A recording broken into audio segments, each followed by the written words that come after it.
박근혜 대통령이 지난 25일로 취임 6개월을 맞았습니다. 지난 6개월간 국정 운영의 성적표는 절반의 성공이라는 평가입니다. 대북 문제 등 외교 안보 분야는 높은 성과를 냈지만 경제 분야는 뚜렷한 성과가 없다는 평가가 대부분입니다. 오늘 글로벌 기자 아주경제 주진 기자와 함께 박근혜 정부 출범 6개월의 성과에 대해서 이야기 나눠보겠습니다. 안녕하세요. 네, 안녕하세요. 네, 6개월의 총평과 더불어서 10점 만점에 점수를 주신다면 몇 점이나 주시겠어요? 네, 박근혜 대통령 취임 6개월 동안의 국정 수행 지지도를 최근 보면 60%대 후반까지 치솟는 걸 볼 수 있습니다. 제 점수도 대략 6점에서 7점 정도 줄 수 있을 것 같은데요. 이거는 이제 대체적으로 취임 초에 정부 조직법 처리 지연이라든지 뭐 연이은 인사 파동으로 인해서 정부를 만드는 데만 2달이 걸렸습니다. 그리고 요새 그 국정원 선거 개입 의혹 사건으로 인해서 민주당이 장애투쟁을 벌이고 있는데요. 박근혜 대통령의 스탠스가 좀 애매모호하다라는 그런 비판도 좀 받고 있는 게 사실입니다. 거기다가 지금 경제 분야도 민생 경제 회복이라든지 일자리 창출 이런 실질적인 정책의 체감 효과가 그다지 크지 않다라는 평가가 대부분이죠. 하지만 이제 뭐 북한의 도발 위협이 계속되는 속에서 방미, 방중 등 이런 외교 안보 행보를 계속하면서요. 나름대로 높은 그 성과를 좀 냈던 점, 개성공단 재가동 합의라든지 이산가족 상봉 합의 같은 굵직한 사건 문제들을 해결해내면서 좀 국민적 지지를 좀 받고 있는 게 사실입니다. 하지만 외치엔 성공했지만 내치엔 좀 실패하지 않았나라는 지적이 나오는 게 평가인 것 같습니다. 네, 그렇습니다. 6개월이 지난 지금 경제 분야가 가장 미흡했다는 평가를 받고 있는데요. 경제 분야 어떻게 평가하십니까?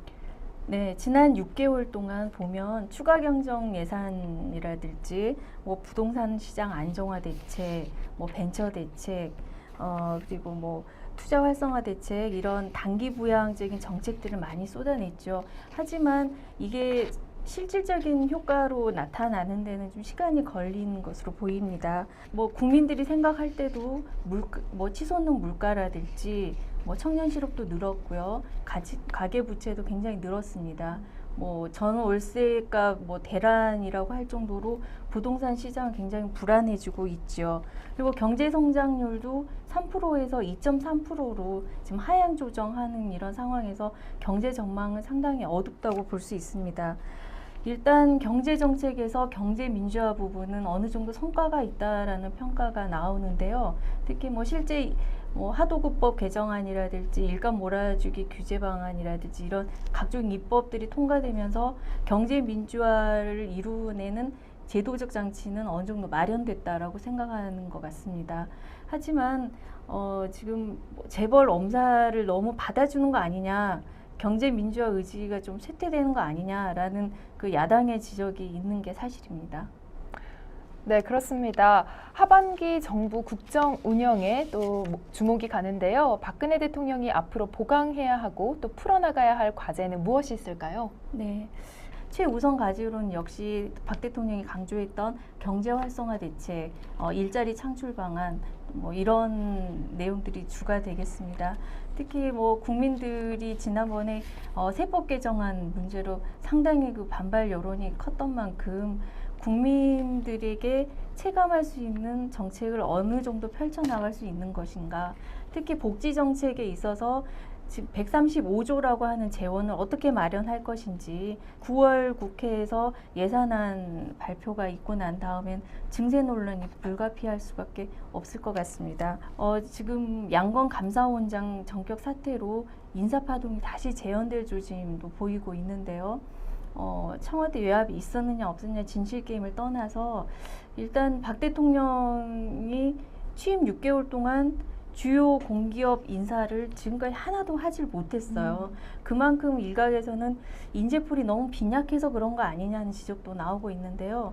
이러한 공기업 인사라든지 주요 어떤 그 인사 문제에 있어서는 대통령이 빨리 좀 매듭을 풀고 넘어갈 필요가 있고요. 야당의 지금 5자 회담이냐 3자 회담이냐 이런 그 핑퐁 게임이 계속 오가면서 오히려 그 정치적 피로감을 더 주는 것 아니냐. 특히 대통령이 좀 나서서 이 정치 현안을 풀어야 이 향후의 국정 과제를 이행하는 데 있어서 이 국회의 협조를 받아야 하는데 그런 것들이 원활히 되어야 하지만은 대통령이 좀 적극적인 리더십을 발휘하지 못하는 거 아니냐라는 지적이 나오고 있습니다. 네, 그렇습니다. 정책도 좋지만 국민과의 소통은 게을리하지 말아야 할 것 같습니다. 정치권과 거리를 둔 국정 행보로 불통 논란에 빚고 있는 점도 우려해야 할 대목인 것 같은데요. 조금 더 지켜봐야 할 것 같습니다. 오늘 준비한 정보는 여기까지고요. 다음 주에 더 알찬 정보로 찾아뵙겠습니다. 고맙습니다.